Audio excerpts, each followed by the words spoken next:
Hello everyone, welcome back to CY competition classes. आज की इस वीडियो में हम आपसे डिस्कस करेंगे बेंट रूल के बारे में। बेंट रूल आपका बहुत इंपॉर्टेंट है, वो चाहे CSIR नेट का एग्जाम हो, गेट का एग्जाम्स हो, PGT केमिस्ट्री का एग्जाम्स हो, GIC लेक्चरर केमिस्ट्री का एग्जाम्स हो, कोई भी एग्जाम्स हो, सारे एग्जाम्स के लिए बेंट रूल बहुत इंपॉर्टेंट होने वाला है।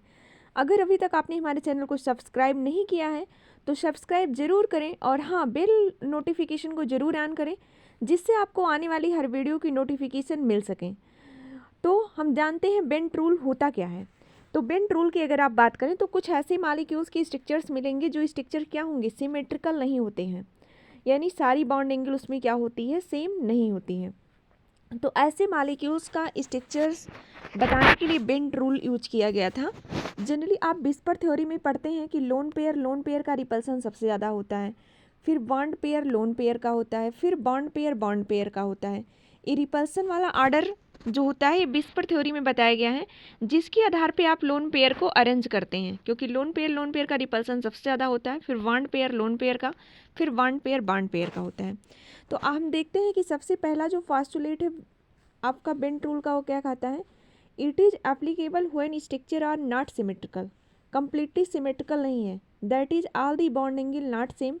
The most common examples in TBP यानी ट्राइगोनल बाईपिरामिडल, जो आपके TBP स्ट्रक्चर्स होते हैं जिसे आप ट्राइगोनल बाईपिरामिडल बोलते हैं, उसमें सबसे ज़्यादा देखने को मिलता है बेंट रूल, यानी वहीं पे अप्लाई किया जाता है।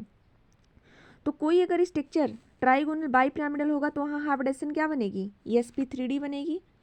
तो अगर sp3d बन रहा है तो इसमें एक s का ऑर्बिटल है, उसके बाद px होगा, py होगा, pz होगा और d का क्या ऑर्बिटल्स है, z है। तो यहाँ से जो px py हैं और s हैं, s px और py जो बॉन्ड बनाते हैं वो बॉन्ड आपके कौन से हैं, इक्वेटोरियल बॉन्ड बनाते हैं, यानी ये तीनों ऑर्बिटल्स।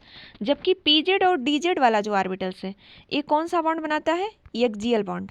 आपको पता है अगर हाइब्रिडेशन sp3d है तो कैसा ज्योमेट्री आप ड्रा करते हैं, ट्राइगोनल बाईपिरामिडल। तो ट्राइगोनल बाईपिरामिडल जो ड्रा करते हैं तो उसमें आपकी कुछ ऐसी ज्योमेट्री ड्रा करते हैं, यानी आपके दो बॉन्ड एक्सियल्स हैं और बाकी तीन क्या होते हैं, इक्वेटोरियल्स होते हैं। तो इन तीनों इक्वेटोरियल जो बॉन्ड बने हैं, एक s ऑर्बिटल से दो p के ऑर्बिटल से, एक s ऑर्बिटल से दो p के ऑर्बिटल से, एक s के और दो p के ऑर्बिटल से। जबकि जो एक्सियल दोनों बॉन्ड हैं वो कैसे बने हुए हैं, pz और dz के ऑर्बिटल से बने होते हैं। अब बात आती है कि परसेंटेज करैक्टर्स की। जो भी आपका एक्सियल बॉन्ड होता है, यानी जो आप इस तरीके से जो बॉन्ड देख रहे हैं, यही बॉन्ड आपका क्या है, एक्सियल है। इस एक्सियल बॉन्ड पे परसेंटेज करैक्टर क्या होता है, लेस होता है। जो भी एक्सियल बॉन्ड है इस पे परसेंटेज करैक्टर लो होता है, जबकि जो इक्वेटोरियल ये तीनों बॉन्ड है, ये तीनों बॉन्ड, इन पे परसेंटेज करैक्टर्स क्या होता है, ज़्यादा होता है। तो यहाँ से दो चीज़ आप याद रखेंगे, एक तो कि किस किस ऑर्बिटल से ये एक्सियल बॉन्ड बन रहा है, और दूसरी चीज़ है कि किस ऑर्बिटल पे परसेंटेज करैक्टर किस बॉन्ड के पास ज़्यादा है। तो यहाँ पे परसेंटेज करैक्टर्स क्या है आपका, लेस है, जबकि और सारा स्ट्रक्चर्स जो आप है देखते हैं तो यहाँ पे क्या है, परसेंटेज करैक्टर्स ज़्यादा है।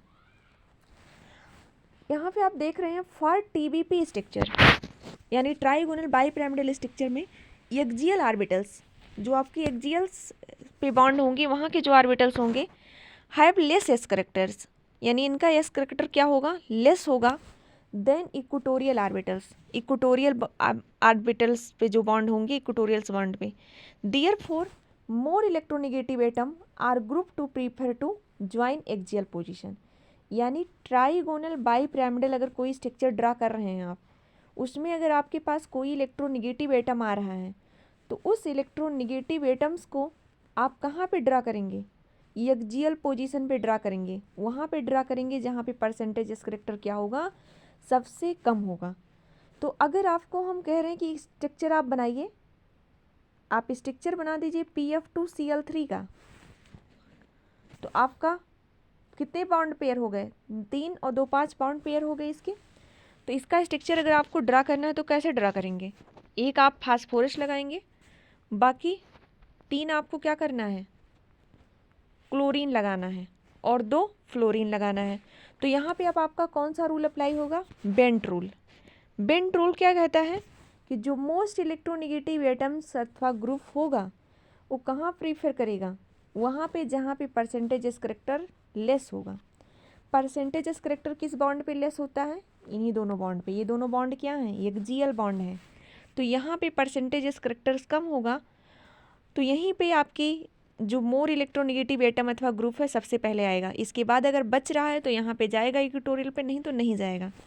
तो हमें फ्लोरीन कहाँ लगाना होगा, अकॉर्डिंग टू बेंट रूल एक जीएल पे लगाना होगा, यहाँ पे एक जीएल पे लगाना होगा। बच गए क्लोरीन, इसको क्या करिए इक्वेटोरियल पे लगा दीजिए। ये हो गया PF2Cl3।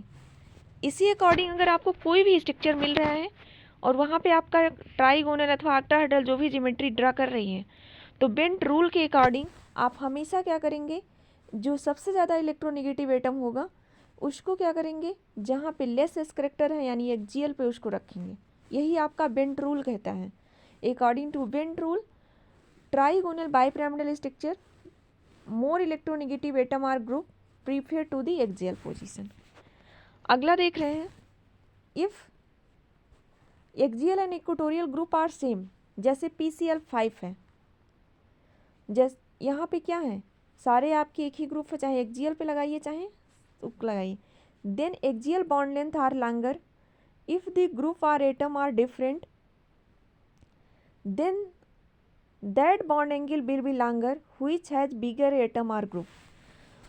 यहाँ पे इसका कहने का मतलब है कि अगर जो ट्राइगोनल बाइपिरामिडल स्ट्रक्चर है इससे जो सारे ग्रुप लगे हुए एक ही समान ग्रुप हैं, तो उस कंडीशन में जो एक्सियल बॉन्ड होगी वो क्या होगी, बड़ी होगी। लेकिन अगर ग्रुप क्या लगा दें आप, डिफरेंट लगा दें, जैसे यहाँ पे ग्रुप क्या कर दिए, डिफरेंट कर दिए, यहाँ पे 2 फ्लोरीन लगा दिए और 3 Cl3 लगा दिए, तो उस कंडीशन में क्या होगा, bond length will be longer which has bigger atom, तो वो वाली बॉन्ड लेंथ बड़ी हो जाएगी जहाँ पे ग्रुप्स क्या होंगे, बड़े होंगे। जैसे यहाँ पे क्लोरीन क्या है, बड़ा है फ्लोरीन से, तो ये वाला बॉन्ड क्या हो जाएगा, बड़ा हो जाएगा। लेकिन अगर ग्रुप सारे सेम लगे हैं तो वहाँ पे एक्सियल बॉन्ड हमेशा बड़ी होगी। तो ये पॉइंट आप यहाँ से याद रखेंगे। तो सबसे पहले बेंट रूल कहता है कि अगर इलेक्ट्रोनेगेटिव कोई ग्रुप अथवा एटम है तो वहाँ पे जुड़ेगा जहाँ परसेंटेज करेक्टर कम होगा, यानी हमेशा वो प्रीफर करेगा एक्सियल पे जोड़ने के लिए।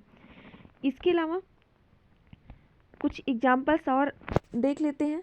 जैसे हम एक एग्जांपल्स ले लिए SCF2Cl2 का, आपको इसका स्ट्रक्चर ड्रा करना है। तो आप देख रहे थे कि सल्फर के बैलेंस सेल में कितने इलेक्ट्रॉन थे, 6 इलेक्ट्रॉन थे, 2 बॉन्ड फ्लोरीन बना लिया, 2 बॉन्ड क्लोरीन बना लिया। अभी इसके पास क्या होंगे, एक लोन पेयर ऑफ इलेक्ट्रॉन बचे होंगे। तो अब आपको इसका स्ट्रक्चर ड्रा करना है।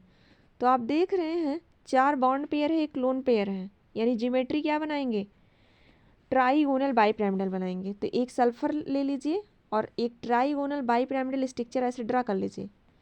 ये स्ट्रक्चर आपने ड्रा कर लिया ट्राइगोनल बाइपिरामिडल। अब सबसे इलेक्ट्रोनेगेटिव एटम अथवा ग्रुप कौन है, फ्लोरीन है। ये कहाँ रखेंगे आप, इसको आपको रखना होगा जहाँ लेस एस करेक्टर होगा, यानी एक्सियल पे रखना होगा। तो इसको आप यहाँ रख दिए। अब बचा Cl2, तो दोनों क्लोरीन को आप यहाँ रख दीजिए इक्वेटोरियल पे किसी भी, और एक जो भी आपका लोन पेयर है इसको यहाँ रख दीजिए। तो ये स्ट्रक्चर हो गया SCF2Cl2।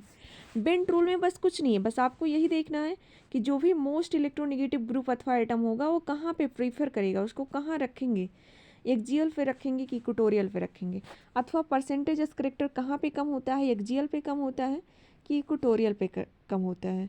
दूसरी चीज़, अगर बॉन्ड लेंथ के क्वेश्चन आ गए कि एक्सियल की बॉन्ड लेंथ होती है बड़ी कि इक्वेटोरियल की, तो अगर सारे ग्रुप सेम है पाँचों तो एक्सियल की बॉन्ड लेंथ बड़ी होगी। अगर ग्रुप डिफरेंट है तो जो वाला ग्रुप बड़ा होगा उसकी बॉन्ड लेंथ क्या हो जाएगी, बड़ी हो जाएगी। तो ये था आपका बेंट रूल। जनरली हम आपको समझ में आ गया होगा। अगर आपको कोई डाउट है तो आप हमें कमेंट कर सकते हैं। अब हम आपसे मिलेंगे नेक्स्ट वीडियो में नेक्स्ट लेक्चर के साथ। Thanks for watching this video. Please like share and subscribe to my channel. Thank you.